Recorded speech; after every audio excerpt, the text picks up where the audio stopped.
The humble guitar pick. It's a small but mighty tool that shapes your sound from the very first note. Whether you're a guitarist or a bassist, the pick you choose can transform your tone, affect your technique, and even inspire your creativity. This week, we're getting nerdy for guitar and bass picks, the materials, shapes, how to choose the right one to amplify your style. Are you ready? Let's get nerdy.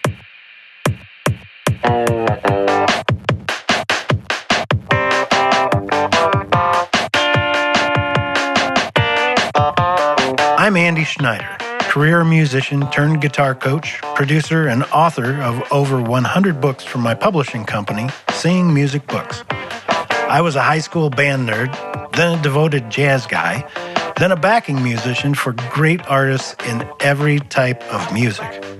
From Austin to Nashville to New York City, I've learned from my musical experiences and the great musicians that were there with me. I'm a self-taught guitarist, but I was lucky enough to get the right bits of education early on in my career. Pairing that with the many conversations I've shared with more experienced musicians put me on the path to success, a path that built my skills to become the experienced, confident musician audiences enjoy today. I created the Guitar Nerd podcast to give you simple steps to building and growing your musical knowledge, having greater abilities, and getting that amazing music that's inside of you out and into the world where we can all enjoy it. Whether you're a beginner or experienced guitar or bass player, if you want to make fantastic music, you're in the right place, my friend. Now let's get nerdy. Welcome, everyone. Welcome back to Guitar Nerd. This must be Tuesday. My name must be Andy Schneider. I think it is. This is my favorite day and favorite time of the week.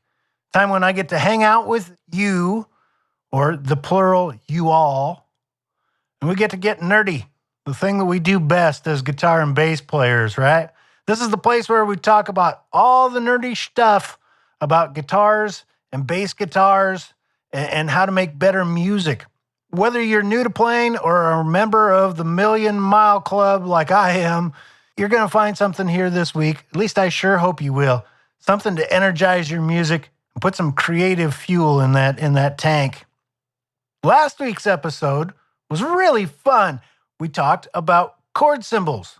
It was called Chord Symbols Decoded because the more I thought about it, chord symbols really are like code, aren't they? I mean, they aren't the thing itself. It's a symbol. It's a code for what you really mean to say when you want to hear C, E, G, B, another E. Nobody ever writes that all out. They give you a chord symbol. It's a little bit of code. It just says C capital M7. And you're supposed to know how to read that. Well, that's exactly what we talked about last week, was how to take that apart, start from its most basic element, and then read forward, kind of sorting out the priorities and figuring out how to make easy sense of it, turn it into actual music. Well, this week, we're exploring one of the most essential yet often overlooked components of your sound, of your equipment, of all your music gear. One of the smallest things, hence probably that's why it's overlooked. The humble guitar pick, that plectrum, that little plectrum that you love to hold in your hands. We're going to talk about how to get more out of them and how much you might be missing if you haven't spent a bunch of time really sorting through the jillions, trillions, googillions of options that are out there. There are googillions of options, I think. That's a Google times a million. That's a lot. And yes, I did just invent that number. Well, you heard it here first. Picks are probably the most overlooked component. Seriously, in a guitar or bass tone chain, and because they're the first point of contact between you and your instrument, They also can dramatically influence your sound and your playing style. It's a delicate but significant interaction that happens at the nearly microscopic level. But with so many options out there, how do you choose the right one? How do you begin sifting through what seemed like a whole array of colors, of material options, of shapes, of thicknesses? Oh my. Well, let me help you get to the bottom of it all, because we can make a little bit simpler work of it. And I'll show you how I've found some of my lifetime favorites. Did you ever stop to think, why do we even use picks? I mean, what does it really do? Well, obviously, the pick is tensioning up the string, right? We need to put it into motion. So it's our little pusher. It's our little pusher. And instead of using our fingers, we're going to use this object, I guess, right? So the pick is tensioning up the string. So first it has to grab it and push it out of its resting position, a perfect straight line. It's going to push it a little bit tighter and out of that straight line. Then it has to let it go, and let it go at just the right time, not too early, not too late. So how much it grabs and when it releases are both super important to the tone and to your technique. If you're not familiar with the vast improvement that the right pick can make on your technique, oh boy, are you in for a pleasant surprise. The best thing I think about all of this pick stuff is that it's super cheap to adjust. Yeah. I mean, think about it.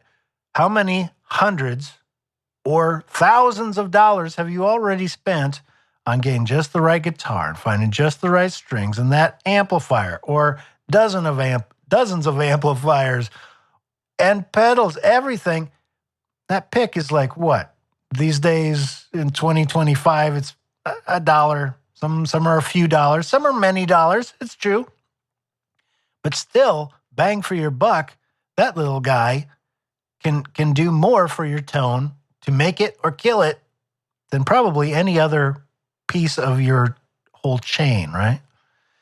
The best pick for a given job depends on the player, depends on the string gauge, sometimes even the responsiveness of the guitar body, and not to mention the style of music. Yikes! That's a lot of variables. So how can we sort through them? Let's begin. Well, describing picks, I would be tempted to describe them by their material, wouldn't you? Many are plastic. That's probably the most common. Some are nylon. Some are even celluloid. That's an interesting one. It's kind of plastic-ish. Also, there are some strange materials out there, at least a lot less common. Wood. I own a wooden pick. There are some out of metal. There are some out of stone. I've heard of using bent up or deformed or just coins. I believe it was Billy Gibbons that said he used a peso, Mexican peso. Also, as a kid, I had a bass guitar pick that was made out of felt. You talk about super 70s. It was a big, thick piece of felt. That was a crazy one. I'm not really sure who would fall in love with the felt pick, but they tried that. And so there's probably many, many more. Maybe a googillion different materials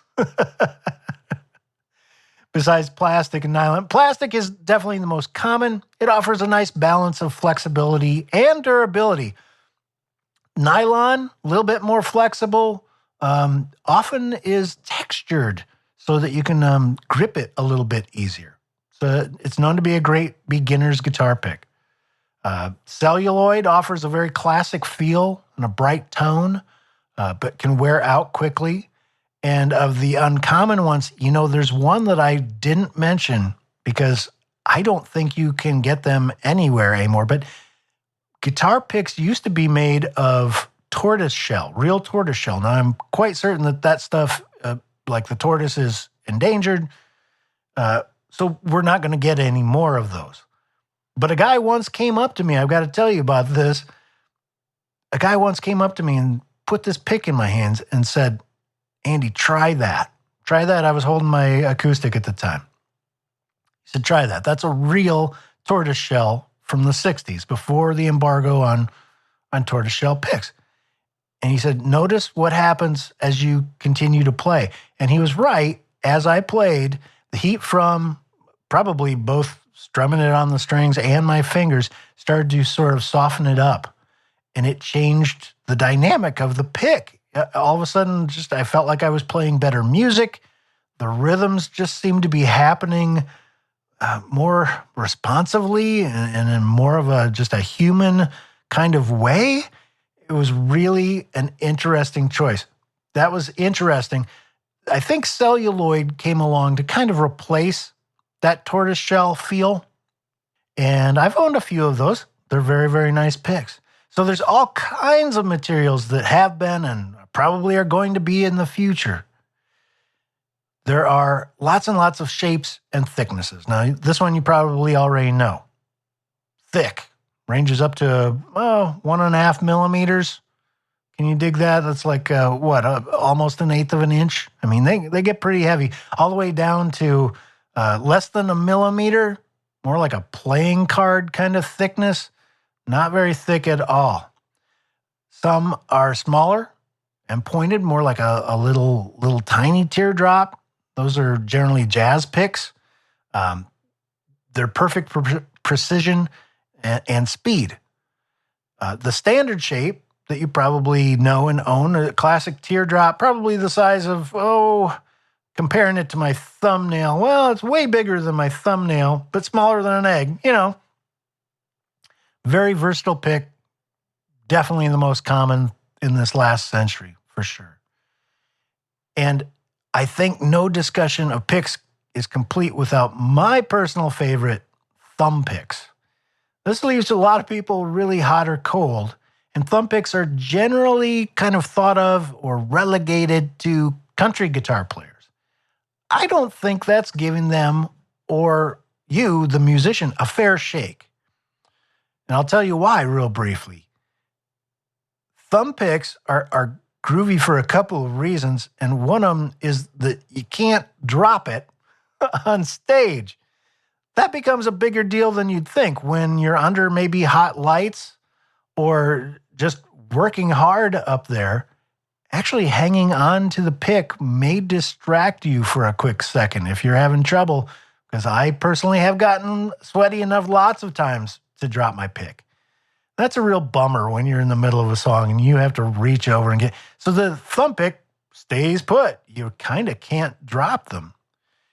And the other reason that thumb picks are great kind of goes along with the you can't drop them thing, but you can also open up your hand as though you're finger picking.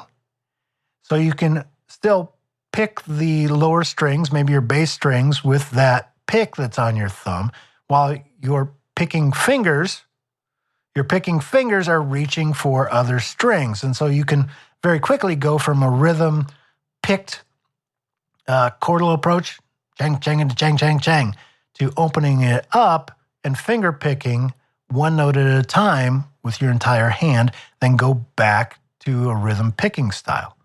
It's pretty tricky, and it's a great way to get two sounds in one. So when selecting the perfect pick, we have to consider the materials. Do we want plastic or a nylon, celluloid? They all have a little bit different sound and a little bit different either precision or rhythmic kind of quality, whether you want to strum a lot or pick individual notes.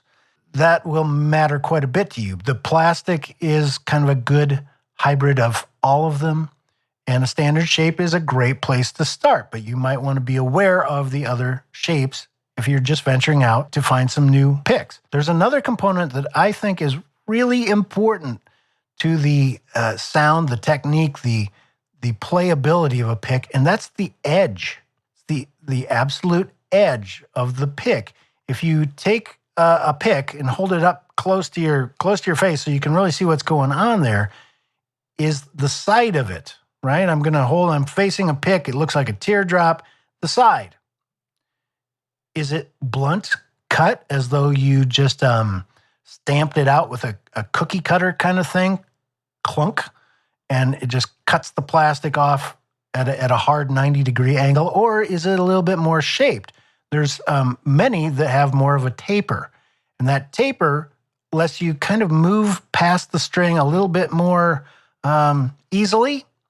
It is just a little bit more slick of a sound. You, if you need speed, that's a great way to get it and not sound clumsy. It cleans everything up as you move the pick back and forth. Great for high velocity picking.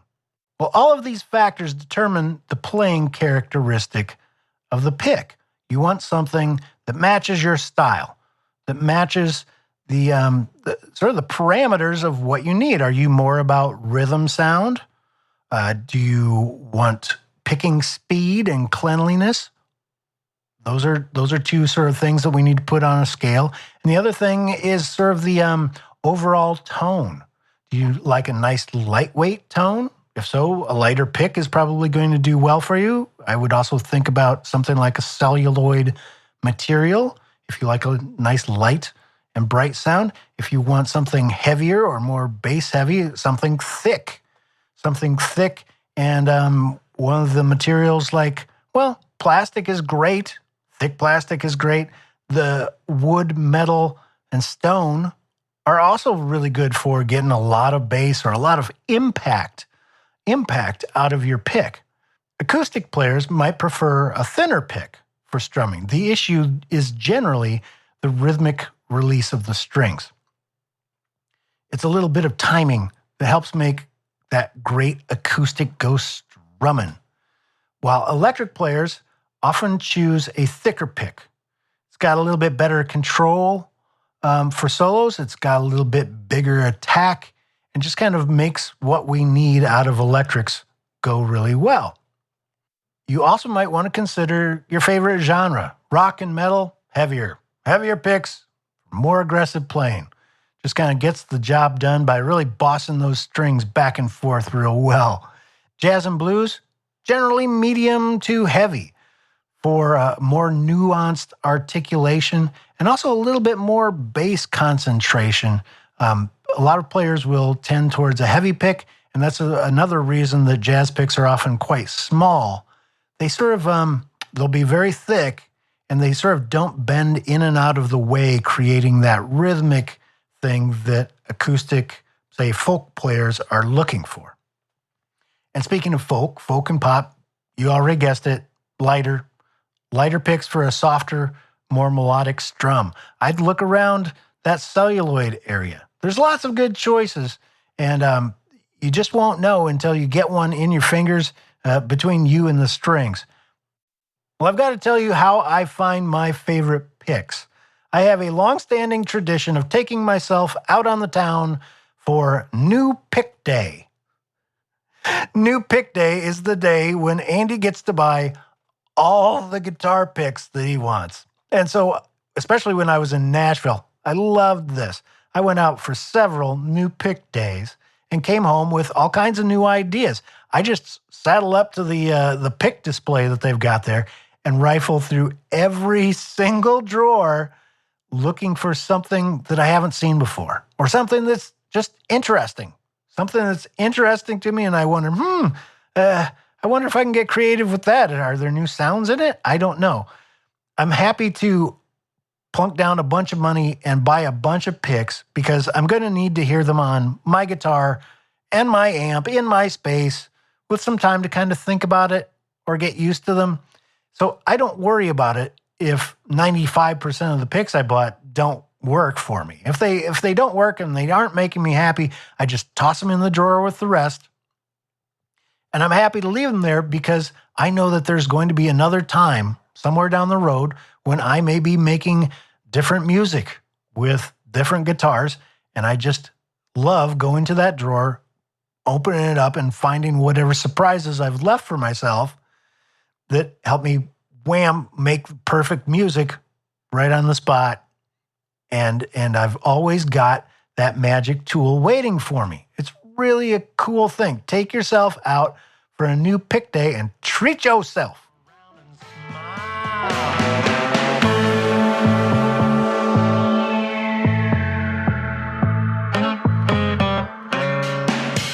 acoustic, electric, metal, blues, folk. There's a lot of different choices and a lot of different reasons to go with one pick. So expect that this is going to be a personal evolution. But I have one little piece of advice for you that's free. And I give this to every guitar player, especially you beginners. Give this little trick a try. Try playing with your pick's shoulder. Yeah. So of that teardrop shape, one side is not like the other two, right? Or I should say one point of your pick. If your pick is kind of more triangular, one of the points is more pointed than the other two. The other two being the shoulders. Try turning your pick, whatever that is, 120 degrees. Try turning your pick to play with the pick's shoulder. That is how I've been doing it for several decades. And I picked up that little trick by, I think, reading an interview with Eddie Van Halen in Guitar Player magazine long ago, and he happened to mention that he played with his pick's shoulder. I thought, why would you do that? That's wrong. Well, I gave it a try and I loved it. It just seems to slide over the picks and yet give me a less bright, but a nice bassy thump. I was playing bass at the time too. And you think about this, a pointed object just gives it a brighter tone. Blunt items like the shoulder of a pick or your thumb, don't they give it a big round sound? Boom. It's not bang, bright.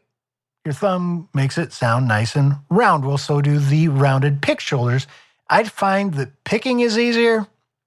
I find that I love my rhythm sound an awful lot, and it's a must when I'm playing bass. If I'm strumming an acoustic guitar for rhythm sound, sure, I'll go with the point. But when I'm picking solo notes, as in I'm soloing on guitar or I'm playing bass, I always go with the pick shoulder. Just seems to work better for me as it's got a much more rounded and bassy tone.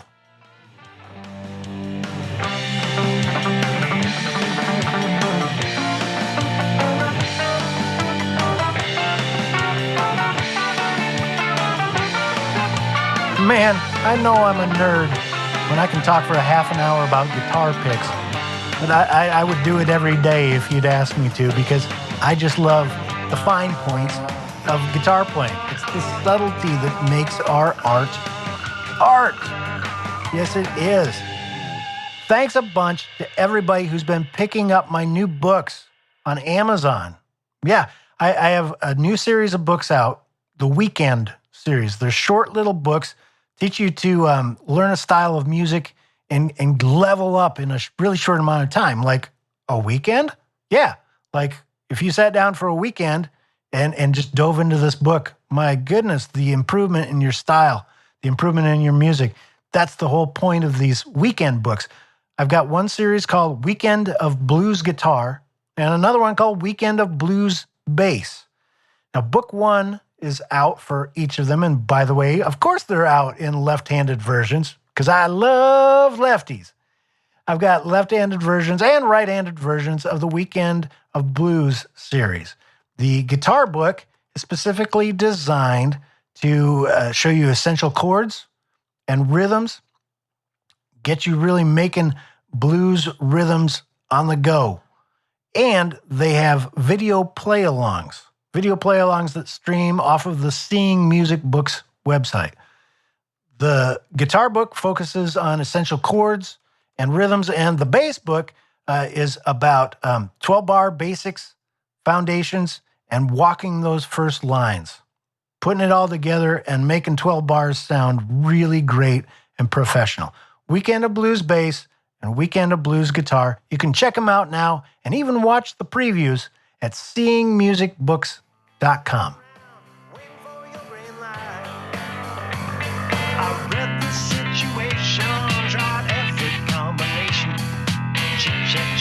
To expedite this way. Let's end this conversation. So what do you think? Have I inspired you to hit the guitar store, treat yourself to a new pick day? I sure hope so. It's one of the most fun things you can do with just a couple of bucks in your pocket. Significantly changing your sound and your technique all at the same time. It's a wonderful thing. Well, this is the point in the show when we're going to take that idea of new materials, new shapes, new everything.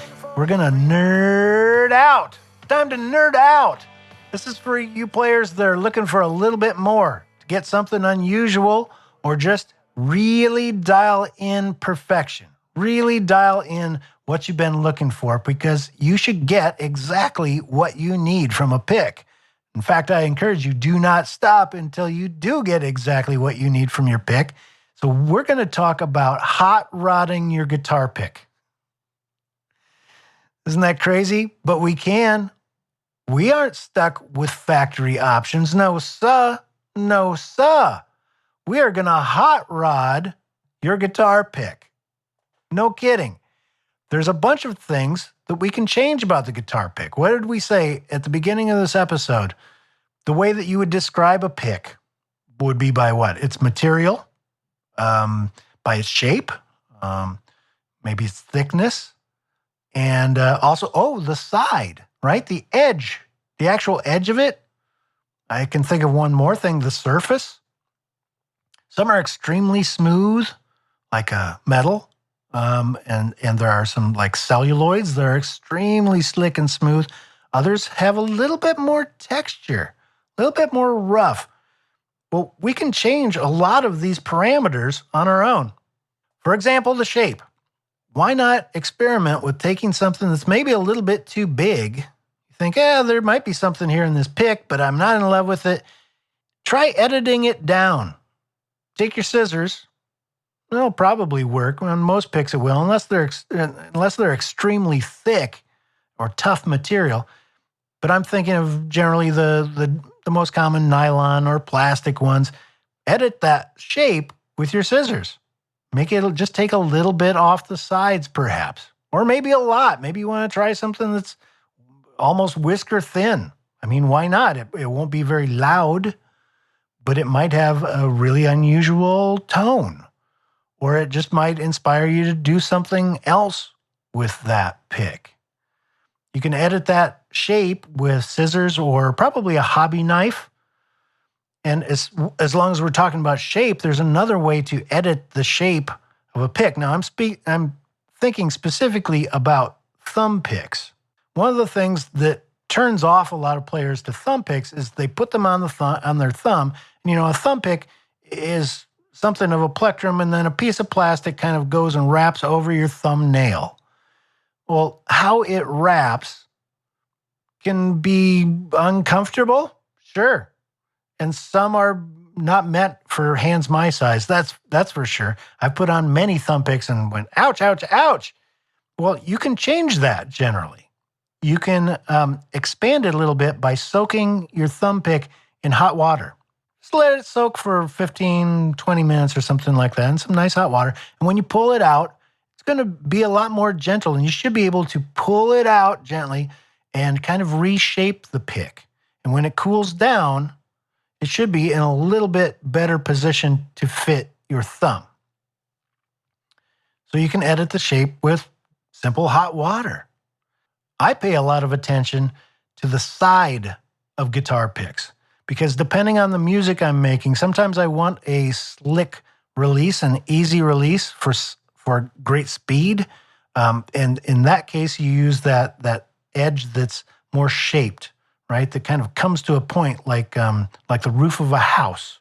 If you get up there and look at the side of your guitar pick. Other times you want a very blunt end, right? Just a nice square, directly cut sort of side. And you can make it more blunt or more shaped with an emery board. A good way to do it is to put the emery board on a table and take your pick down and either sand off the rounding. If it's rounded or comes to a tight point, you can sand that off, or you can add that kind of shape if the pick itself has a little bit too blunt of an edge. When I'm playing rock bass, I like a nice blunt side. It seems to sort of grab the string really well and gives me a real aggressive rockin' tone. The surface also could be roughened up, couldn't it? If your pick is a little bit too slick, and a couple of them that I have around the studio now are just a little bit too shiny, slick, and because of that, the tone isn't very rocking. It's nice and clean, but it doesn't have that aggressive edge that I want. So I can take those and introduce them to either an emery board, a fine emery board, or some very fine sandpaper. And again, take the pick down to the sandpaper that's on the table, face up, and sand it off right there. I think you'll find some really interesting techniques for editing your guitar pick and its texture. And let's not forget, we can even change the material. Well, sort of. Short of going to the guitar store and getting a different type of pick, getting one that's made out of celluloid, not plastic, we can actually change the properties of that material. So imagine you've got a standard-shaped, teardrop-shaped plastic pick, plain old vanilla. One thing that you could do to sort of change its feel is drill a series of small holes kind of across the face of it. There's two reasons that players do that. One is that it is going to change its response. The more holes, the less material. The less material, the lighter and more flexible it becomes. So it's going to change its tonal properties right away. I'm talking about holes the size of, less than 1/8 of an inch. A couple of millimeters, maybe. Yeah, something like that. Make a little bit of Swiss cheese out of that guitar pick. Well, there's another reason to drill holes in your guitar pick besides the tonal change, and that's that you'll have an increased grip. By putting a couple of holes, small holes, less than 1/8 of an inch big, in the face of your guitar pick, your fingers will have just a much easier time holding on to it. It just provides that extra amount of friction that your fingers kind of push into the little holes, and it's just much easier to hang on to, especially when you're sweaty. I could imagine trying either a few small ones, small holes drilled into the face of the pick, or maybe just one larger one, the size of a pencil. Both will change the sound and your comfort in holding onto the pick. It's a 2-in-1 sweep.